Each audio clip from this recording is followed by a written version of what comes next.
Hey, Mama, you don't have time to be messing around endlessly scrolling to find a caregiver for your child. Let me clue you into my trick to save time and my sanity when finding a sitter. Sittercity.com. Sittercity knows what they're doing. They've been helping busy parents find the perfect sitter for over 20 years. While other sites overwhelm you by throwing hundreds of random profiles your way, Sittercity matches you with caregivers who actually fit your needs. No endless scrolling, no guesswork. I love that all caregivers undergo ID verification.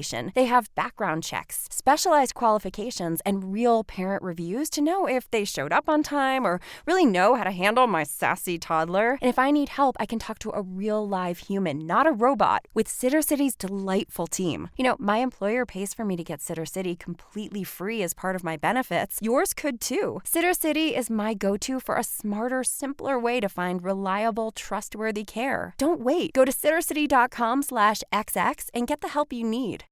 When you think about businesses that are selling through the roof, Allbirds or Skims, sure, you think about a great product, a cool brand, and brilliant marketing. But an often overlooked secret is actually the businesses behind the business, making selling, and for the shoppers buying, simple. For millions of businesses, that business is Shopify. Nobody does selling better than Shopify, home of the #1 checkout on the planet. And the not-so-secret secret, with Shop Pay, that boosts conversions up to 50%, meaning way less carts going abandoned and way more sales going...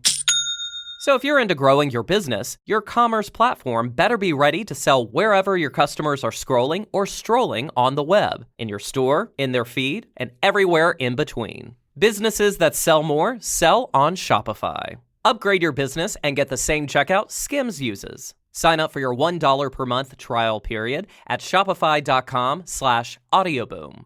All lowercase. Go to shopify.com/audioboom to upgrade your selling today. Shopify.com/audioboom. Bad math. Like they did the math wrong. The math wrong. Instead of 0.25, they used 0.9, and they just made it up. I'm not sure why we're supposed to trust Donald Trump and his co-felon, by the way, Peter Navarro, who just got out of jail, right? Who's now back in the White House. Why we're supposed to trust them to handle the economy. Hey, Jamal. How are you? I'm good. Happy, I don't even want to call it post-Liberation Week because that feels like it dignifies the ridiculous shit that we're in the middle of. We're on a podcast, right? So we can say ridiculous shit when we need to. What did we get liberated from is really what I'm questioning, because we have deficits because we bought things from other countries and we liked the cheap stuff that we're buying. This is why Americans get a lot of cheap things. We buy them, and shirts, other people, iPhones, toys, all of it. Yeah, other countries liked that relationship. So I'm like, this is something we all kind of wanted. So Vietnam, for example, where they have all of these great microchips that we want for our cars, was willing to do a zero tariff deal. But President Trump's economic advisor, Peter Navarro, said there's no negotiation here. There's no need to negotiate anything. This is a national emergency. And so they take this formula that no economist recognizes, and that actually is applied wrong. So not only bad it's economists, even worse, right? Yeah, bad math, like they did the math wrong. The math wrong. Instead of 0.25, they used 0.9, and they just made it up. I mean, when you've got AEI, the conservative organization, American Enterprise Institute, when you've got them coming out and saying, this is ridiculous. You've got these big, huge private banks doing calls and telling people, this is ridiculous. This is not right. It's not going to work. I'm not sure why we're supposed to trust Donald Trump and his co-felon, by the way, Peter Navarro, who just got out of jail, right? Who's now back in the White House. Why we're supposed to trust them to handle the economy. Yeah, maybe having convicted felons running our country isn't a great idea, seeing as how these two in particular really don't care about rule of law or how systems should or shouldn't work or any of the rules. And I'm all about a little disruption. Let's change things up, right? Clearly, we have to adapt to change and modernize. But, what they're talking about doing is not change and modernizing. They're talking about going back to an economic era from the 1900s when all of America's funding, everything we had came from tariffs, and there was zero income tax, which also was at a time when we had zero public schools, zero public infrastructure, zero children who were educated. Children were doing child labor. People were enslaved. Like all of these things. I'm like, We had enforced apartheid through the Jim Crow segregation rules in the South. Women couldn't vote, nor could they have any economic power outside of their family budgets if their husbands so allowed them to have that kind of economic power. So half the workforce half the women weren't able, half the population wasn't able to participate. The other part of the population, the people of color who were here, who might have been able to participate, but only in designated roles. So what happens? You have a small section of the country, let's call it 35-40% of the country, the white guys who were in the country, who basically get all the, well, back in the 1870s to 1900s. But in the 1870s, remember, it was the ones who could own land. It wasn't even the white workers, right? White workers weren't getting anything. They also had families in sweatshops and kids who weren't going to school. It's true. So, I mean, and they want to go back to a time where America wasn't really that great for the vast majority of Americans, like the vast majority of Americans. And so the idea that we had great innovation and there was so much money, we didn't know what to do with it, which is what the president said yesterday. Also what Howard Lutnick has been saying since last October. If we're going back to that era where all the billionaires get to make all the decisions, you know what happened? How America got great? We stopped that. Yeah. Starting with Teddy Roosevelt and trusting, bus trusting, going to all those liberal, rules. Women got the right to vote. We started having labor rules. We started getting, we got rid of all the bad stuff. Anyway, you know what it is. We could rant about this. We're recapping for everybody, right? That this is what the people in charge right now want. So when you say this is crazy, this is ridiculous, the impact is crazy and ridiculous, but there is a very specific intent behind it. What I find fascinating about this moment, though, is you're now seeing Elon Musk speaking out against President Trump's policies because he has a whole ton of business in China. China's unhappy about the tariffs. And so Elon Musk is saying that this is not right. Jamie Dimon over there on Wall Street, he's saying that this isn't right. So these folks who, even the owner of Barstool Sports, right? All of these bros who were like, you know what? If Trump does bad things to other people, that's fine because he's going to be great for the economy. So much for that argument. Yeah, listen, I think that what Elon Musk believed, which is like this happens every single time. It's like Lucy in the football. These people believe that if they just sidle up next to Donald Trump, they go along with a little bit of the crazy, that when he acts a complete crazy, they're going to be the ones who are going to be next to him to like steer him back, get the ship back on the water and off the rocks. And it never works. It never works because Donald Trump uses you up until he doesn't need you anymore. Thank you very much. Send you out, bring in the next one. It's like everyone's just a bunch of goons. Yeah, and he has just a bunch of different extremists in his orbit, and each of them gets to do the piece of the puzzle that they want to tinker with, how they want to reshape American society. And now those extremists aren't getting along. So that's going to be interesting to see. Right? Peter Navarro versus Elon Musk. Versus Laura Loomer. When they call him like a dumb as a sack of rocks. They call him dumb as a sack of rocks. Elon Musk called Peter Navarro on Twitter. It's really pretty amazing. And also, Trump likes to see his people fighting it out for his attention. Yes, that's what I was going. They're going to do this in public. Listen, we've all been a part of political organizations, governments, Congress, whatever. Everybody has members who do this, right? They're all kind of stuff. But these guys are out on public airwaves arguing with each other like they're in a high school fraternity or a college fraternity. I think honestly the folks in college fraternities have more emotional intelligence about how to handle this, right? That they have leadership, they try to negotiate and discuss. And I can't believe I'm defending fraternity bros. I was going to say, I'm going to document this like, for all the people. It's on the spectrum of what's happening right now. Right, that there's, that they get scared of when the university steps in and has something to say. Like they actually care about authority and leadership. But these guys, I don't know when it's going to implode because really Congress has rolled over. So we only have this next election to have some kind of check on their power. But just understand, I want all of our listeners to understand that they're not working as a team at all, and that they're actually each going to do separately bad things to different parts of American society. Right. And Trump likes that, right? He likes that kind of competition. And that is the most toxic personality that you could have now running the country. Absolutely true. And we're going to have a great guest who's joining us soon, who's going to give us a big, broad scopes of what's happening and how this looks around the world. Great government official. But, I was not surprised. I was also watching this week the foreign leaders who are now starting to do basically what Donald Trump wants, which is to come and bend the knee, come and kiss the ring, and then see what kind of goodies they can get. Benjamin Netanyahu from Israel was here, and he was asking, telling Trump they're going to do what they can to eliminate the trade surplus, and they're going to do all the things that Trump wants. And Trump didn't really promise him anything, which was kind of amazing. He just said, we'll get back to you, fundamentally. We got Giorgia Meloni from Italy, who is also trying to get next to her friend and figure out what they can do Italy to soften the blows. These foreign governments are really coming to do what exactly Trump wants, which is come and kiss the ring or kiss something else if you can. Trump has managed to do something I really didn't think was possible in the modern era. He had 3 Asian countries that have history of invasion, of colonization, of rape of people of all across, right? Like he managed to get China, Japan, and South Korea to come to economic discussions when it used to be the United States was the player, right? That's right. The United States had a military base and has a military base in Japan. The United States has these trade deals with South Korea. This is how we have access to the South China Sea. All of this was about the United States having access to Asian markets and being a reliable security partner, yada, yada. And now we have gotten our allies and their enemy together because we are now the common enemy. We're the biggest threat to Asian countries and their economic livelihood when, let's be clear, none of these tariffs are going to solve for the fact that we like and need a bunch of stuff cheaply from these countries. Right.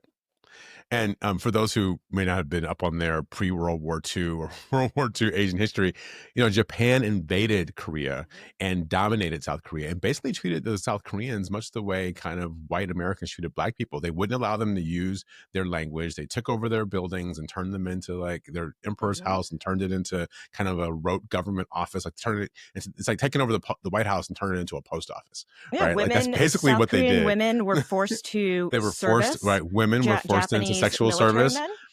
Yep. So all of that was happening. And so even in peacetime with the United States as a broker, South Korea and Japanese, they don't really fuck with each other that much. Sorry. But they don't really like deal with each other that much. They kind of don't really like it. But they'll do it because that's the world order that the United States had established. And they recognize some mutual security worked for both of them against people like China.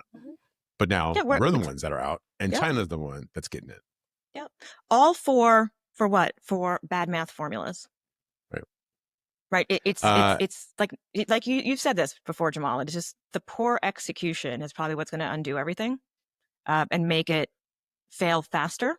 It's just Trump doesn't seem to care that as he said, there's going to be a lot of pain before the medicine comes. And just the medicine ain't coming, folks. This is an anti-science, anti-belief in medicine administration. They're like, here, take some ivermectin for your tariff problems.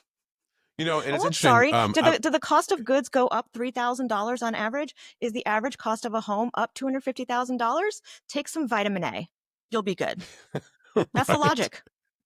Right. Yeah. The vitamin A references to the fact that they're talking about vitamin A and measles. Don't take, measles vaccine. The Secretary of Health and Human Services, RFK Jr., will go down for a funeral of another child who died of measles, a completely preventable disease, but will not say you should all get your vaccines. Won't say that. And so vitamin A is the rumor of what is effective in this moment. The Secretary of Health and Human Services is also now standing up. We're going to go a little bit off field, but this is a personal thing too. The Secretary of Health and Human Services is now standing up and saying that fluoride in the water is not something that the United States should be advocating for people to have. Now, one of the reasons we have fluoride in water is because it helps make you have better teeth and strong bones. And Americans used to have crappy teeth. And now you go around the world and we're the teeth envy of the world, right? People love American teeth. But he wants to get rid of Why do we need good teeth and gums, Jamal? I wonder why. Right, exactly. But the analysis of this, I live in a place where people don't have fluoride in the water. There's no fluoride in the water in our community. So what happens is our doctor prescribes fluoride-based vitamins for our kids. So our kids take vitamins every day with fluoride in them. But what happens if you don't have the money to buy vitamins?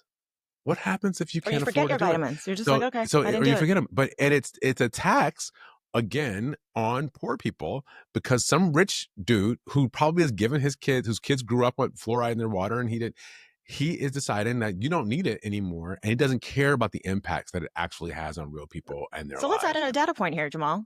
The impact is if you don't have fluoride in water, in childhood, then your chance of needing antibiotics to treat gum disease and other health issues goes up by 600%. Wow. You're literally going to end up having to see the doctor or go to the ER and find more problems that you have to pay for antibiotics for your children simply because you decided not to have fluoride in your water. Yeah. I mean, so this is the thing about here. I'm gonna tie the bow on this. It's careless, it's irresponsible, and so when you have these guys communicating on an encrypted app, but not one that's secure about government, about war plans, battle plans, and using emoji like they're a bunch of teenagers, talking about what just happened in the NCAA game. So you have that happening in the battle space. You have the disruption to vaccines and to vitamins that can actually help people stay healthy in the healthcare space. You have the making up formulas to just decide off the top of your head how to put tariffs on other countries, which is throwing the markets for a loop and sending all your allies scurrying for cover in the economic space.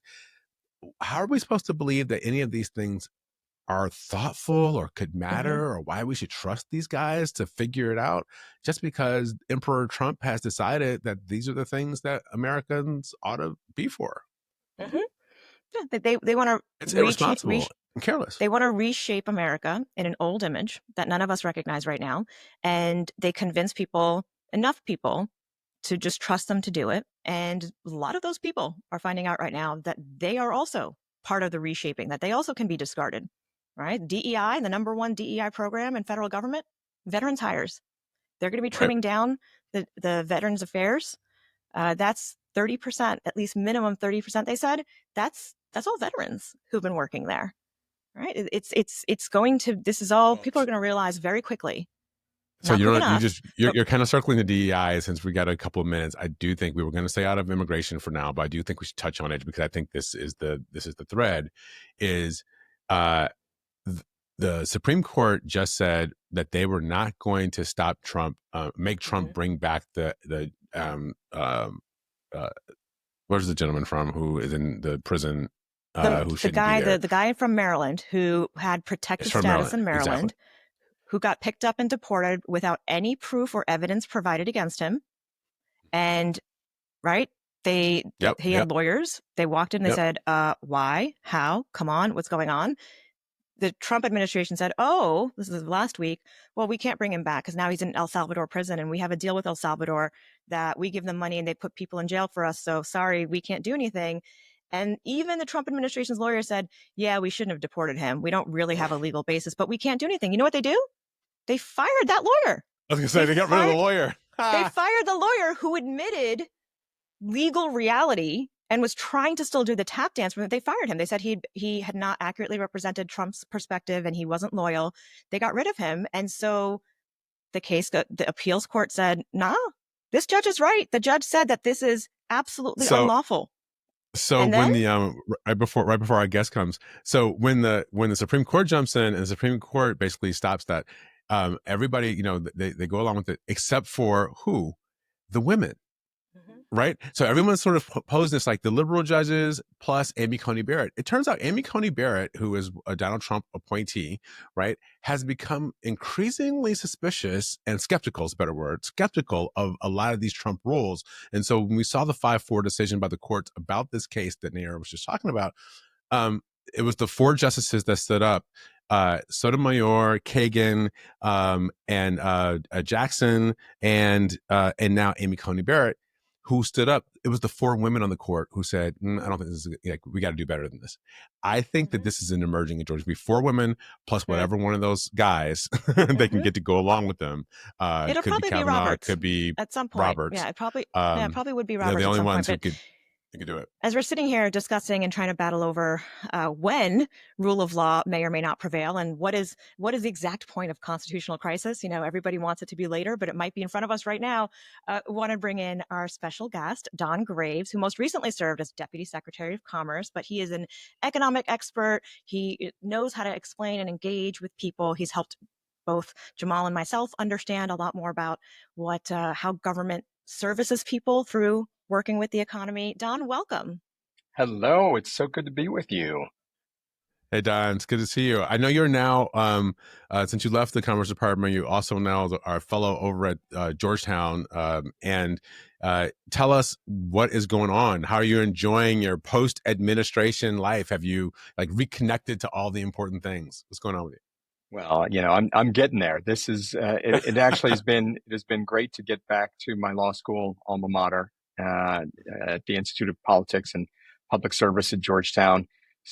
Spending time with students is, I think, one of the great things that any one of us can do at points in our life, is to get to reconnect with young people, refresh, look at things the way that they look at things. They don't have preconceived notions. They don't have the biases that we do, and they're certainly not as cynical as many of us are. So it's been really great to refresh and do that and get out and enjoy nature a little bit.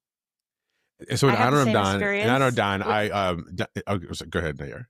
I have the same experience of that Don's talking about, which is realizing that my undergraduate students don't remember Obama. That's just not, they That's they know exactly right. Trump, Biden, and now another Trump, and they just have so many questions that are rooted in first principles. And it's sometimes sad to have to tell them what reality is, but also hopeful because they do really care. And so I'm really glad that you're in a similar space right now. No, it's been great. And the students, and it's the young people, they Right, get it right. They look at it completely differently, as you suggest. And I think that because of that, they are willing to think in more sort of revolutionary ways, and saying, why do we do it a certain way? When the three of us certainly have been taught, well, you have to do it this way. That's the way it's done. They say, why? There's no reason for that. Let's try this other approach, which I think is really great and refreshing. Yeah, absolutely. I think I'm glad you're there. I'm glad you're having that experience. One of the things that we want to talk to you about today is, as we're evaluating what's happening with Donald Trump right now, stock markets are going crazy. I just saw a number today that the NFIB, the National Federation of Independent Business, their small business optimism index has gone down for the third month in a row, and it's gone down the most since 2022. People, small business owners who are, the lifeblood of the economy, don't feel confident about what's happening. So we just love to get your take on what's happened over the last days and what this really means to the world and the economy. I think that indicator from NFIB is something that shows generally the mood of the public, the direction that people feel the country has taken, and just the first 90 days or maybe less of this administration. You see it in the CEO indexes. They feel very strongly that we're headed in the wrong direction. You see it in consumer sentiment index out of Michigan, that people are feeling down on the economy. They're feeling down on the direction of the country. And it's certainly the latest actions by this administration are certainly playing out in markets and in trade all across the globe. I think the Dow has been a little bit volatile today. I haven't checked it recently, but it's been up and down. But the last 4 or 5 days, it has been trending significantly down. So people are not feeling good. They feel like the president promised them something like lower prices that he's not actually focused on. And I think that's a real problem for consumers. It's certainly a real problem for the average American who is just trying to get by and feels like they were sold a bill of goods by the guy who swept into the White House and is not really focused on them. So it's unfortunate, but it's a reality we're facing.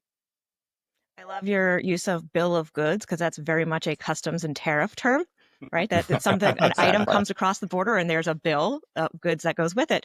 How long before we start to see the impact of these tariffs, which are universal? It's not like there's any country that's exempt. The penguins up north are not even exempt from this. So every aspect of our economy, when are we going to start feeling it? Well, it's interesting because I saw just on Friday when the jobs numbers came out, the president's director of National Economic Council suggested, oh, well, the numbers were much better than what folks had been predicting, all the dire warnings. But I think any of us who paid attention to jobs numbers know that they're actually a lagging indicator, that the positive attributes are actually attributed to what came out of the growing economy that President Biden and Vice President Harris delivered to the United States, an economy that was growing, that growth was stable and strong, where inflation numbers were coming down close to, by the end of the administration, to the point to the target rate that the Fed had indicated that they were going to start bringing down interest rates. So all of those things are still playing out. But to your question, I think what we're going to see is in maybe a month or two, it takes a little while for things to unwind. And a lot of the companies that had planned ahead, saw that tariffs were coming, they bought a bunch of the goods that they needed. They stocked up as much as they could. In fact, we saw as early as last winter in December, after the election, a number of businesses said they weren't going to be paying out bonuses at the beginning of the year to their employees because they needed to use that money to stock up on the goods that they needed to produce whatever products they had. So I think it's going to take another month or two, but it's clear if the market is certainly any indication and CEO sentiment that most of the country will start to feel it. You'll start to see contraction in the job market and significant numbers. You'll see folks who are not willing to spend money, and because we are an economy that is driven by consumer spending, it's going to have this, unfortunately, this cyclical effect, and I think the economy will really start to feel pain, certainly by late spring and early summer. Yeah, you can already start to see some of the effect of that, and you hear about it. People who thought they were going to get jobs and the jobs were chilled, or they told them to hold on, they're not going to get hired right now. As you said, bonuses that were withheld or were much smaller than they were supposed to be, and people count on those bonuses in many places for a bunch of their income. And then you start to see, as you said, spending is taking a backseat. We also have got consumer debt that's high. So if people start to not get jobs, not get raises, they've got more debt to service. That's a really that's a really bad place for us to be as an economy. So I want to get back to what this means. You and I spent a lot of time when I was in government, on airplanes, flying around the world, flying around the country, looking at like these local markets and what was happening with small business owners and what was happening with people who wanted to, spend some infrastructure dollars. Do you see in the current Trump administration them chilling that kind of optimism on the ground that people had, that maybe they were going to be able to build better lives for themselves? Or are they continuing some of those programs that you were working on when you were in government? Well, it's clear that that this administration from day one, especially with Elon Musk and the Doge team, that they didn't believe in the programs that we had established that were producing real results for Americans of all stripes in every corner of the country.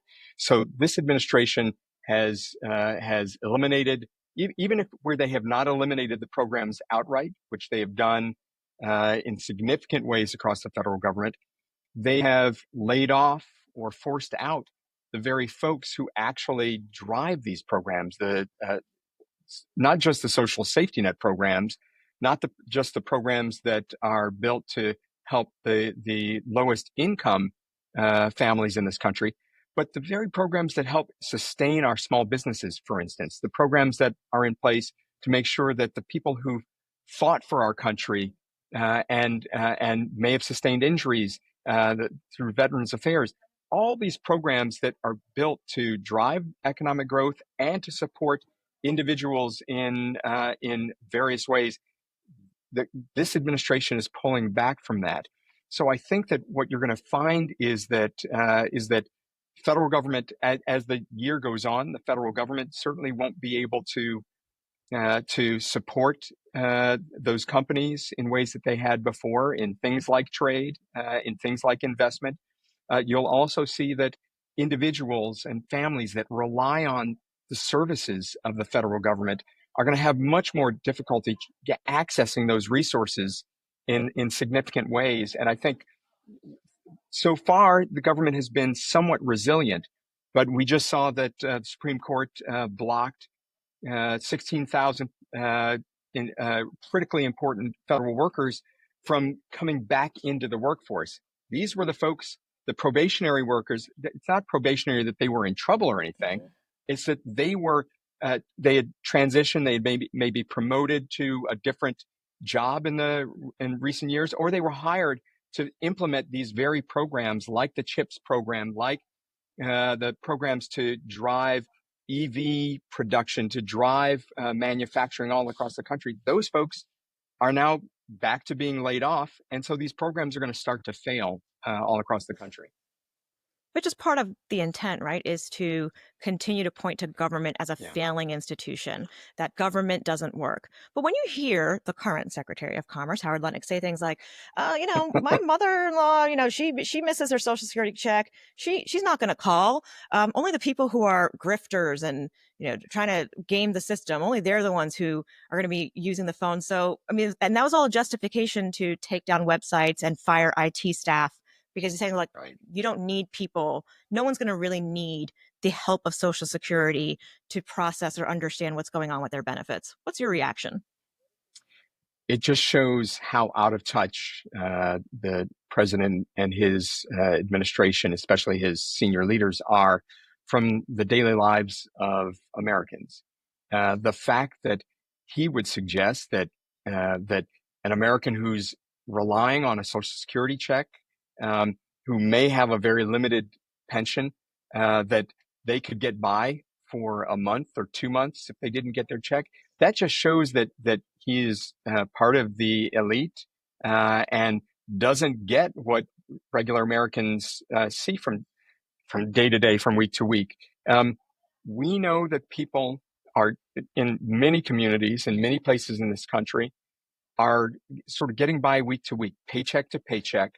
Mm-hmm. It's been that way for a long time. That's why President Biden and Vice President Harris were so focused on making sure that we were creating more opportunities and more support for people of less means, people of lower income. We were creating job pathways. We were creating more opportunities in the types of industries that would create meaningful jobs for the long run, not just going back to the jobs of the past, which it seems like this president and especially the current Secretary of Commerce are focused on.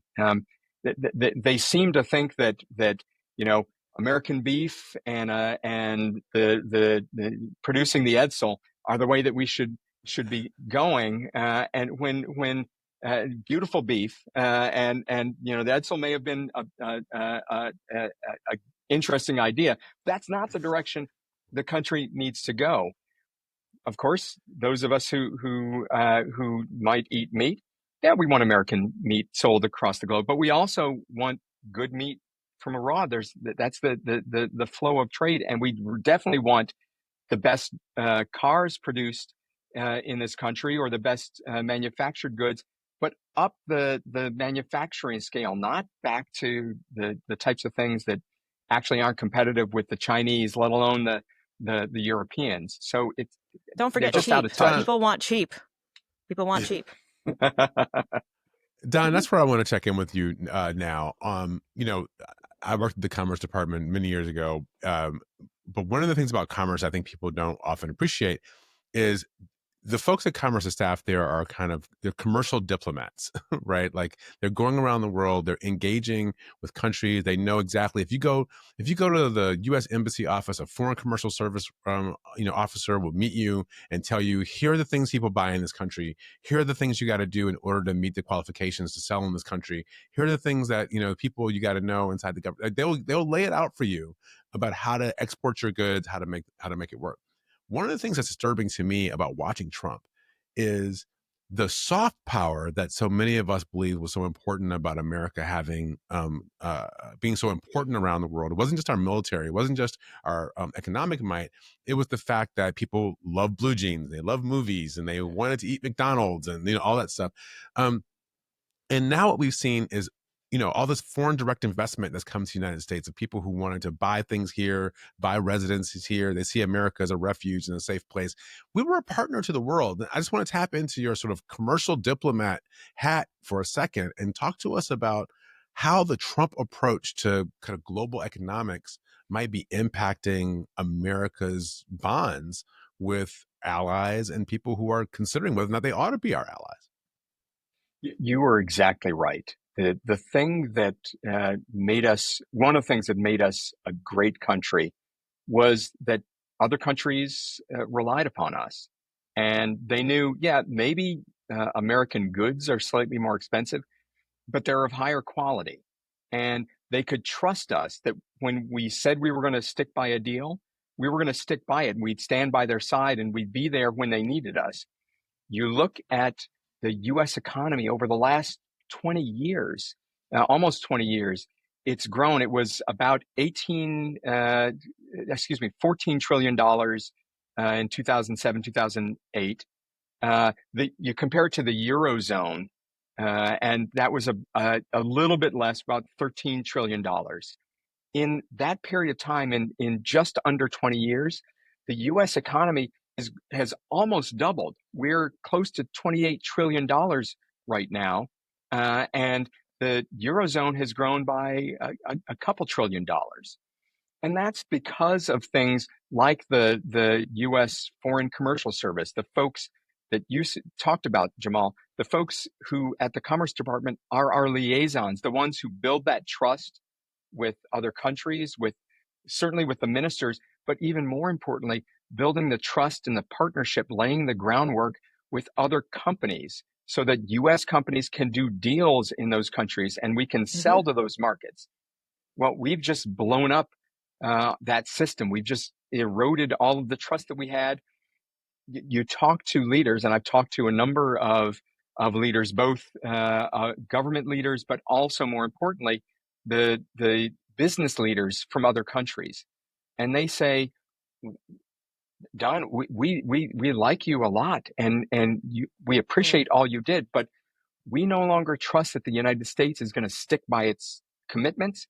We no longer trust that you're good trading partners, and until you actually show us that you mean it, we're gonna go elsewhere to try to find ways to trade. Yeah, we'll do some deals, but we're going to trust but verify, as Reagan said. We're going to trust but verify everything going forward because we just don't believe you anymore with this guy in the White House. That goes back to, right, Trump won, Biden in between, and then this idea that European countries and other allies were trying to Trump-proof. Like, oh, all right, well, the guy pulled out of deals before. He's going to do the same thing all over again this time, right? Fool me once, shame on me. They're trying not to be fooled this time. One of my favorite examples, though, of how trade has impacted daily life. I don't know, any of your kids obsessed with tangerines? Like they're just the big bags that you get. That's actually The little, from a project oranges. Right. from Pakistan with an agricultural university in Nebraska in the 1970s. It's actually an indigenous strain to Pakistan, and that was part of what was transferred and traded. And now, right, it's something that all of us who need to keep a horde of preschoolers satisfied. It's like, here, just throw out a bunch of little ball-sized oranges. But there's so much that we gain from these global connections, and the Trump administration is taking advantage of our fear of these global connections. Wanted to ask you in that spirit about agriculture and our ability to feed ourselves, because that's been a huge benefit for America, is that we've been able to feed ourselves and in fact have surplus. Other countries go to war to try and get access to things like grain or poultry. Where are we headed on the being able to sustain American appetites? Well, it is a huge problem ahead for a few different reasons. First off, like the trade in agricultural goods is critically important to the country, especially to American farmers. But the American diet and American tastes aren't all about American grain, and the corn that we grow in my home state of Ohio and across other parts of the Midwest, or the potatoes that you get from Idaho. We get things. Everyone loves. We just had March Madness. Everyone loves to have the guacamole at the party when you're watching the games. You want to have your chips and guacamole. Well, where are avocados grown by and large? Mainly in Mexico. They're not produced in large quantities in this country, except in a few places. Well, if we have massive tariffs, that's going to be really costly to the American people to eat the types of things that they're used to having. So expect that costs are going to go up for the average consumer on a whole range of goods that they never realized weren't actually produced here. The other thing, and it goes back to where I started, the American farmer sells all over the world. We are critically important to our partners and allies, and to countries, especially in the developing world, that need our goods. That's going to have not just a direct impact on their ability to get those products, things like grains, and cheap enough that they could actually afford it in other parts of the world, but just as importantly, it means that U.S. farmers are going to start to feel the pain. We've seen that Nebraska farmers are starting to have real problems because they don't have places to sell their goods. USAID was a big purchaser of American agricultural goods, and then would provide those to other countries as part of our soft power that, Jamal, you were talking about. So farmers are going to have real issues. I think the state of Nebraska already is expecting that it's going to have financial issues. It may be insolvent at some point in the next few quarters because those farmers are not paying the taxes on the things that they're selling, because they're not selling anything anymore. So, we may be back to days of eating the types of food that folks don't really want anymore, because that's the only thing that we can get. It's going to be a real problem for, I think, all Americans, but especially for the small and mid-sized farmers who we're just getting by to begin with. All right. Well, Don, I appreciate you being here. We both appreciate you being here. I'd like to, if you've got anything, do you think if Trump, if Democrats win the House back or something, and Trump goes away in 2 years because he's supposed to, do we have a chance to rebuild these ties and to make this work? What do you see as the future for us on this? I mean, the good thing is that we have spent the last 100 years or so building up relationships with, certainly since World War II, we've built up relationships with folks far and wide. We've used our soft power very effectively because we've been gracious. We come to people's aid when they need it, at least up until now. And so people have long memories. So I think that we will have the opportunity to rebuild those connections and get countries to believe in us again. I don't think, however, that we will be in a place, if we don't act very quickly, where the U.S. is seen as the center of the global economy. I think there were many economies and powers who were already looking at creating a non-U.S. centered set of economies and markets. The non-aligned countries like China, to some extent India and Brazil and South Africa, they were building markets without us and economies that didn't rely on us. I think now we're forcing our partners and allies to move away from us. So that is going to be something that I think our kids and our grandkids are going to be really dealing with. And we may never get to the place after this administration, if we don't put a halt to it right away, that where the U.S. is at the center of the world economic order, the way that it has been certainly over the last 75 years or so. Well, that's Grace, certainly an thank uplifting you. note. Roll the ball down for our kids and grandkids. Upside. Our students in this case. Yeah. Don, thank you so much for joining us today. Always good to hear from a friend, but an expert.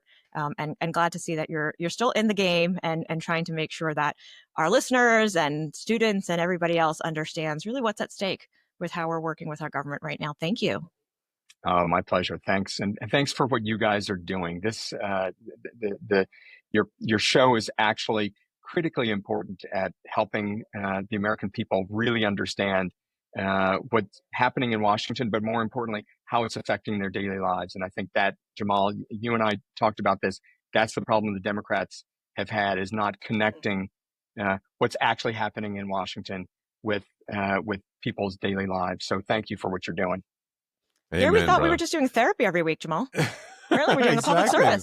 How about that? Wow, we might actually make a difference. Thanks, Don.